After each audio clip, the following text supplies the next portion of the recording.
গোটা রাজ্য জুড়ে গতকাল রাত থেকে শুরু হয়েছে বৃষ্টিপাত, যার জেরে বিভিন্ন এলাকা জলমগ্ন।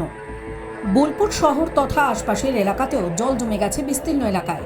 এরই মধ্যে শান্তিনিকেতন এলাকায় গোয়ালপাড়ায় যে কোপাই নদী রয়েছে তার জলস্তর এতটাই বেড়ে গেছে যে গোটা এলাকা জলমগ্ন। কোপাই নদীর ওপরে যাতায়াতের জন্য বোলপুর থেকে কসবা ও সিউড়ি যাওয়ার যে ব্রিজটি রয়েছে সেই ব্রিজটিও এই মুহূর্তে জলের তলায়। এর ফলে যাতায়াত বন্ধ করে দিতে বাধ্য হয়েছে প্রশাসন। যে কোনো রকম অপ্রীতিকর ঘটনা এড়াতে এই সিদ্ধান্ত প্রশাসনের। গতকাল রাতে যে বৃষ্টি হয়েছিল যার ফলে শান্তিনিকেতনে এই মুহূর্তে শুধু জল আর জল। অন্যদিকে আরও একটি চিত্র ধরা পড়ল ৫১ পীঠের অন্যতম পীঠ কঙ্কালীতলা।